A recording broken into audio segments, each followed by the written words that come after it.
Ever felt completely overwhelmed by life's chaos? Your alarm doesn't go off, you're late for work, spill coffee on your shirt, and then get stuck in a traffic jam. By the time you arrive, frazzled and frustrated, you might wonder, why does every little thing feel like it's out to get me? Now imagine if you could face days like this, even the really awful days, with a sense of calm, maybe even a hint of a smile. What if there was a way to mentally armor yourself so that the ups and downs don't toss you around as much? It almost sounds like a superpower, right? But it's not magic or science fiction. It's an ancient philosophy called Stoicism, and despite its age, over 2,000 years old, it might be exactly what you need in the modern world. Now, I know philosophy might make your eyes glaze over. Maybe the word Stoic makes you picture a stone-faced person who never laughs. But stick with me, because Stoicism isn't about being a robot or suppressing your feelings. In fact, it's a deeply practical guide to living a better life. By the end of this video, you'll not only know what Stoicism is, but you might also pick up a few tricks to handle whatever life throws at you. So what is Stoicism, really? To answer that, let's take a little trip back in time. Picture this. It's the year 170 AD on a cold battlefield at the edge of the Roman Empire. In a dim tent, lit by oil lamps, the Emperor of Rome, the most powerful man in the world, sits down to write in his journal. He's exhausted from war and worries. His army has been fighting fierce battles, and a plague is ravaging the land. This man is Marcus Aurelius, but he's not writing orders or battle plans. He's writing himself a reminder to stay calm, to be patient, to be kind. In the midst of chaos, he scribbles words that will become famous in his book, Meditations. Things like, if you are distressed by anything external, the pain is not due to the thing itself, but to your estimate of it. Marcus was a Stoic philosopher. Even as an emperor dealing with endless crises, he turned to Stoicism to guide his own thoughts and actions, reminding himself to focus on what he could control and accept what he couldn't.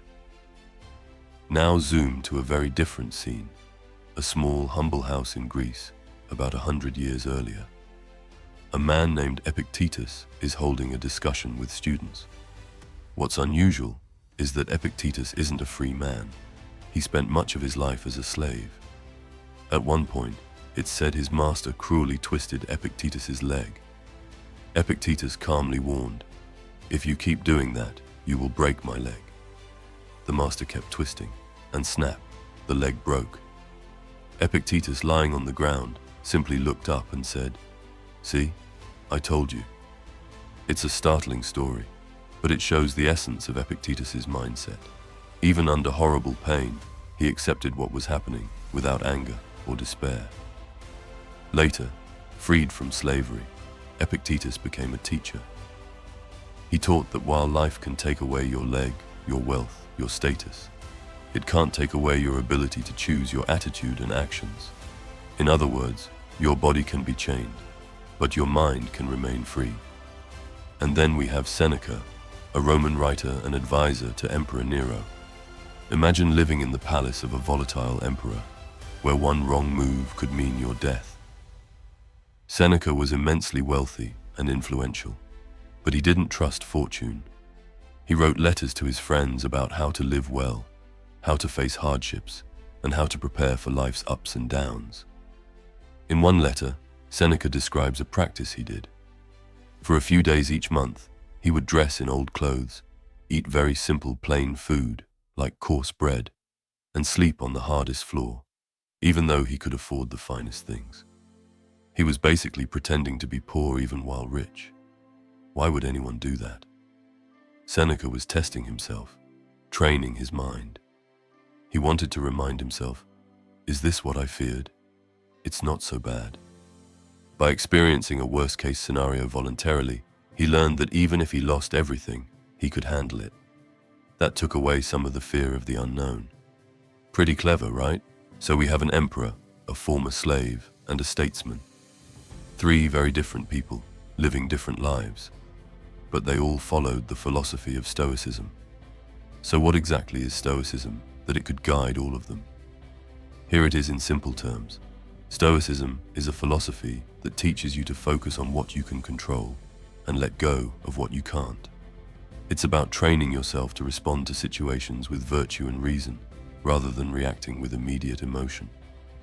The Stoics like to say that while we don't control everything that happens, we do control how we think about it and how we deal with it. In a nutshell, you can't control the world, but you can control your mind. Think about how powerful that idea is. You might not be able to control that rude coworker, or that your flight got delayed, or that it started raining on your wedding day. But you can control what you do next, whether you let it ruin your mood or not. It sounds straightforward, yet when we're in the heat of the moment, it's easy to forget. Stoicism is like a reminder and a set of tools to keep us grounded when things go crazy. Let's break down some of the key ideas of Stoicism in a down-to-earth way. First, and probably the most famous, is the idea of the dichotomy of control. Fancy phrase, but it basically means dividing everything into two buckets: what's up to you and what's not up to you. Epictetus said, "The chief task in life is to identify and separate matters, things outside our control and things within our control." So which things are in your control?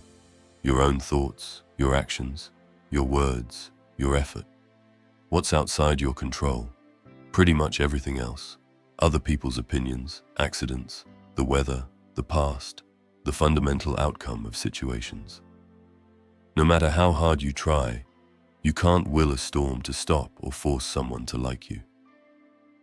Realizing this can be tough, but also liberating. Imagine you're stuck in a massive traffic jam after a long day. Cars are honking, you're going to be late, and you feel your anger rising. A non-stoic approach is to grip the steering wheel, curse the traffic, maybe yell in frustration. But does any of that get you out of the jam? Nope. You're effectively getting upset about something you cannot change in that moment. Now, what would a Stoic do here? They'd take a breath and remind themselves, okay, I can't control the traffic. What can I control? My attitude, my reaction. Maybe they put on a good podcast or some music and turn the delay into a little time to relax, or at least not make it worse by fuming. The situation is the same. The cars aren't moving, but by focusing on what you can control, your response, you suffer a lot less. This doesn't mean you become passive or never try to change things. If something's broken, Stoicism doesn't say, just accept it, do nothing. No. It says focus on what you can change. If you can do something about a problem, then do it, instead of just worrying. If you can't do anything, worrying still doesn't help, so better to conserve your energy. It's a kind of pragmatic approach. Change what you can, don't stress about what you can't. Sounds simple, but living it takes practice. Another big Stoic idea is that it's not events themselves that upset us, but our judgments about them. This comes straight from Epictetus as well. For example, two people lose their job on the same day. One person might collapse into despair, thinking, this is the worst thing ever, I'll never recover. Another might feel upset, but also think, well, maybe this is an opportunity to find something better or to change direction. Same external event, job loss. Two different interpretations. The Stoics would say the event didn't determine how those two people felt, their minds did. Of course, Stoicism isn't denying that losing your job or any bad event hurts. They're not saying pretend everything's fine. What they're saying is, we often add a lot of extra suffering by the story we tell ourselves about what happened. If you tell yourself, because I lost my job, my life is over, that thought is going to make you suffer far more than the fact of the job loss itself. But if you tell yourself, this is really tough, but I'll get through it, maybe I'll find a new path, you're likely to handle it better. Stoicism also teaches preparation for the ups and downs of life. Life is unpredictable. Good times, bad times, they come and go. The Stoics had exercises to strengthen their minds for adversity. We already heard one. Seneca practicing poverty to conquer his fear of it. Another thing Stoics did was imagine things that could go wrong ahead of time. Not to be pessimistic, but to be prepared. If you visualize possible problems, a cancelled flight, a sudden rain on your event, then you won't be as shocked if they happen, and you might even be relieved when they don't. It's a way to build resilience, like a fire drill for your mind. By practicing how you'd handle bad situations, you won't be knocked off balance when real challenges arrive. Now, you might say, isn't it depressing to always think about what could go wrong? Actually, the Stoics found the opposite. It can make you appreciate what could go right. If I spend a minute imagining losing my home, suddenly I feel grateful to have a roof over my head tonight. By considering loss, you value what you have more. Strange, but it works. And it reminded the Stoics not to take things for granted, because nothing is guaranteed. Speaking of nothing being guaranteed, the Stoics were also very aware of mortality, the fact that we're all here for a limited time. They have a Latin phrase, memento mori, which means, remember you will die. Now, before you cringe, thinking that's morbid, the Stoics used it as a way to inspire themselves to live fully. If you remind yourself that you and your loved ones won't be around forever, it actually pushes you to cherish them more, to not put off living, to let go of petty grudges. It's not about being gloomy, it's about urgency to live a meaningful life. For instance, when you kiss your kids or your partner in the morning, you silently acknowledge, I won't take this moment for granted. It sounds heavy, but it can be life-affirming. It wakes you up to what really matters. Now, all this talk about enduring hardship and preparing for the worst might sound like Stoicism is a pessimistic, stiff upper lip kind of deal. But here's the twist. Stoicism is actually optimistic in a deep way. It believes in the power of the human spirit to overcome challenges. It says, no matter what happens, there's always something you can do to navigate it. Even if that something is simply accepting a situation gracefully, that is a form of strength. To see how powerful this mindset can be, let's look at a real-life example from not too long ago. During the Vietnam War, there was a US Navy pilot named James Stockdale. In 1965, his plane was shot down and he was captured, becoming a prisoner of war. He spent over 7 years in a brutal prison camp, where he was tortured and isolated. Many prisoners in those conditions lost hope, or didn't make it. Stockdale later said that what got him through it was Stoicism, specifically the teachings of Epictetus. Imagine that, an ancient philosophy being your main source of resilience in a 20th century prison. Every day, Stockdale would remind himself of what he'd learned, that his captors could inflict pain on him, they could control his body, but they could not control his mind unless he gave it to them. He focused on maintaining his honor, never giving his jailers the satisfaction of breaking his will. In the darkest hole you can imagine, Stoic ideas like focusing on his internal freedom kept his hope alive. After he was released and came home, Stockdale credited Stoicism for saving his life. If Stoicism can help someone endure years of torture and come out the other side with their spirit intact, that's a philosophy worth knowing about. Now, thankfully, most of us will never face something as extreme as a prison camp, but we all face our own battles, big and small. Stoicism is like a toolbox for those battles. Maybe it's an annoying co-worker or a rude customer. Stoicism encourages patience and empathy. Perhaps that person is having a rough day, and either way, you don't have to let their mood drag you down. Or maybe you missed out on a big opportunity. A Stoic mindset says, all right, it's gone. What can I learn, and what can I do next? Instead of getting mired in regret, you shift focus to the future, to what you can control. Now, how can you actually use Stoicism in your day-to-day life? Stoicism was meant to be practiced, not just studied. In the morning, do what Marcus Aurelius did, a little mental prep. He'd remind himself that people he met might be rude, or things might go wrong. That way he wouldn't be caught off guard when it happened. You can do something similar. Acknowledge that the day might bring some challenges, traffic, a cranky boss, and decide ahead of time not to let them ruin your mood. It's like putting on mental armor before stepping out into the world. At night, Stoics would reflect on their day. You can do this too. Ask yourself, what did I do well? What could I handle better? This isn't to beat yourself up, but to learn a little and then rest.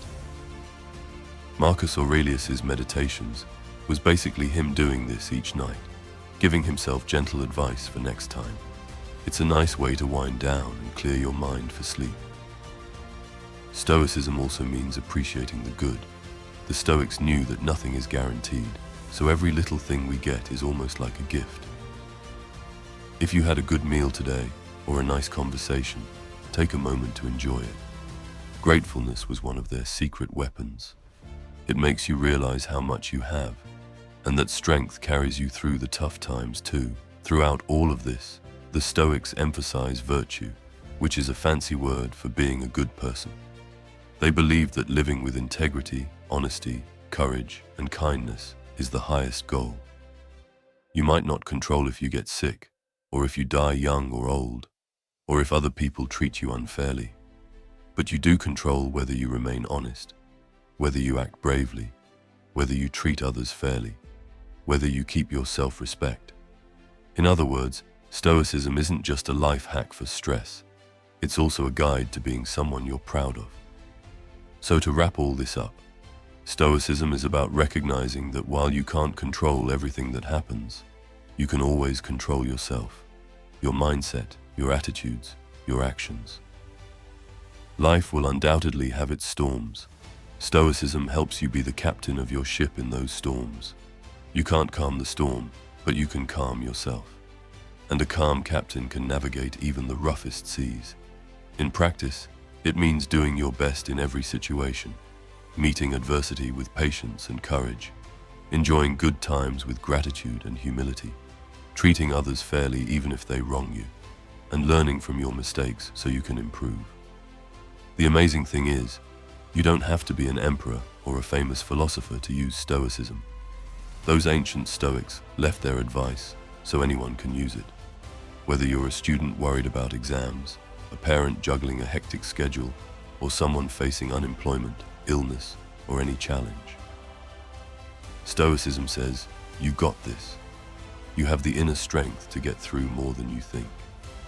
And it gives some practical wisdom on how to do it. In the end, Stoicism is about hope and strength. It tells us that while we can't choose what happens to us, we can always choose how we respond. And in that choice lies our power, our freedom, and our peace. That idea has inspired people for centuries to endure the worst and savor the best. Maybe it can do a little of that for you too. Thank you so much for watching and listening. I hope you enjoyed this journey into Stoicism. If you found something useful or inspiring here, please hit that like button. It really helps the channel. And I'd love to hear from you. Have you had any experiences where staying calm or changing your perspective helped you? Let's talk about it in the comments. And of course, if you want to learn more about philosophy, self-improvement, or just big ideas to make life better, be sure to subscribe to the channel.